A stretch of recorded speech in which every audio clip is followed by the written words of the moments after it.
One team I want to talk about, I don't want to end on a low note, so I will talk about Vegas now before we get to Toronto. Vegas, again, like they look like a relatively normal, bad CDL team. Nothing new there, but they are now 0-4 and have the worst map win loss of any team in the CDL to this point, 2-12 after week two. I think a lot of people were talking in particular about King of Bodhi and like his place in the CDL. And to come to his defense, and just like in general, this team is not necessarily built to be like a championship contender. I Yeah. think that's quite obvious.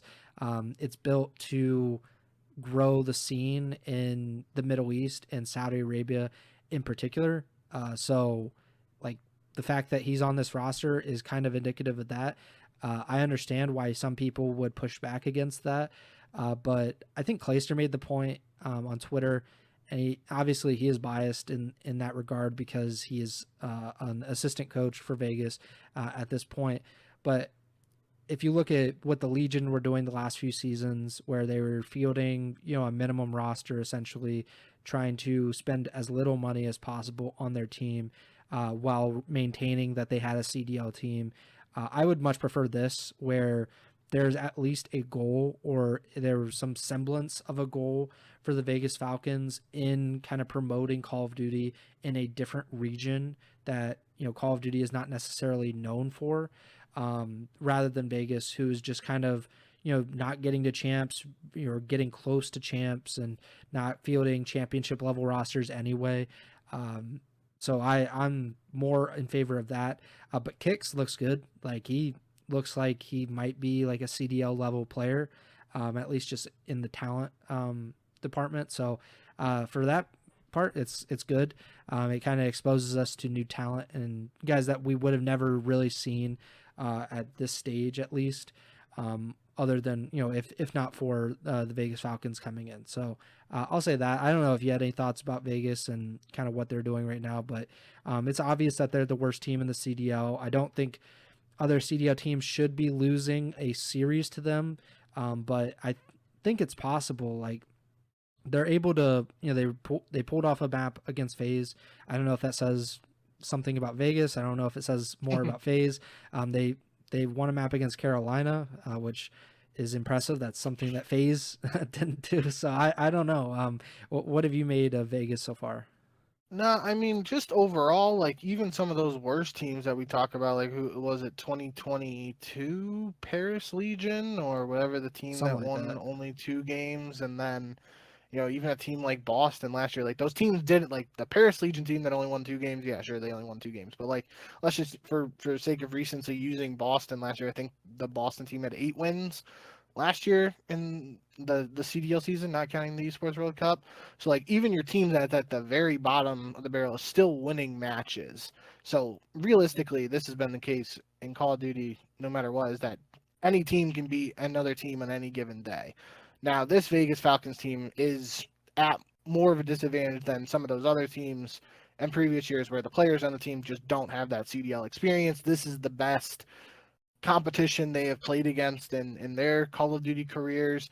And, it's going to take time for them to adjust and learn. But that's the important thing for this Vegas Falcon squad this year is just if the plan is to stick with this roster for the foreseeable future, they have to gain as much experience and just be sponges. I feel like I've used that word a lot when talking about them, and just soak up as much information and knowledge and experience as they can from all of these matches.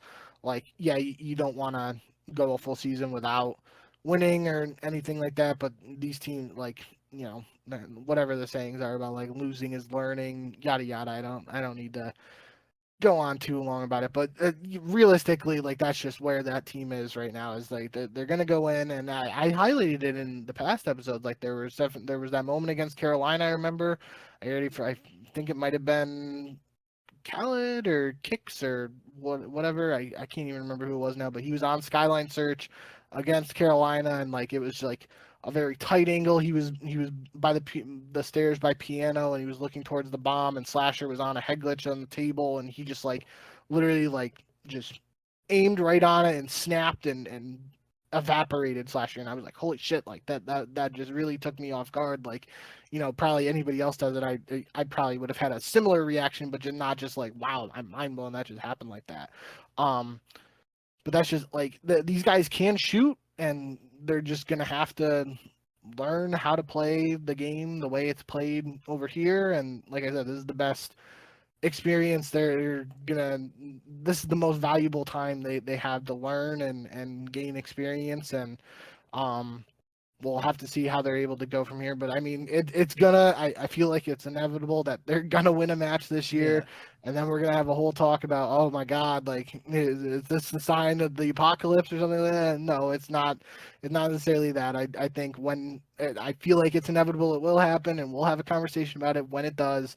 Um, but it's just that's the nature of Call of Duty. Like team. I mean, we literally had Boston beat Optic. Optic Yeah. early this year. So like any team can realistically beat any other team on any given day. That's just Call of Duty and what it is. I mean, you even have a sport like baseball. You play 162 games. Like the White Sox had a historically bad year this year. They still won 30 something games, and they didn't go 0 and 162. So like, it's just not a great example for esports fans. But yeah, end of the day, like tough start for Vegas. I think most people expected this, but it's what they do with these losses. Like they can just sulk and be upset about it, but I don't, from what I've seen so far, obviously I don't know those guys, but from what I've seen so far, it doesn't seem like that's the situation is. And obviously we know Clayster, and we know what how passionate he is about winning and being competitive. Like it feels like if they work together, they can learn from these losses early on and try to be even more competitive than we are. I mean,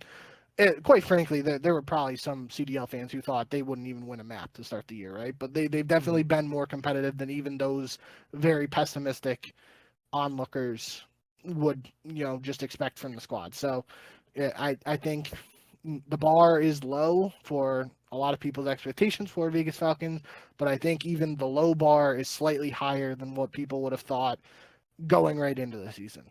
Yeah, and I if those guys should be delusional in a way, because like every athlete is, they think that they're best, they think they can win any map or whatever. Like that's something that they should take with them.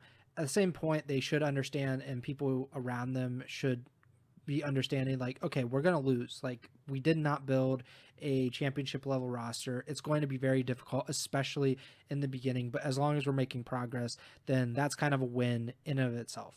But to kind of your point, and look at the Boston Breach last season. Like they went on a 15 match losing streak, months at a time without winning, and then they beat Optic Texas, and they snapped their losing streak, and that's all it takes. Is or Boston won. They didn't win another match that season. Like they lost their last few matches of the year, and they were done. But they beat, at the time, the best team in the game, and it just happens. Like there's teams that will go through slumps, and slumps so bad that a team like Vegas can beat them and will beat them.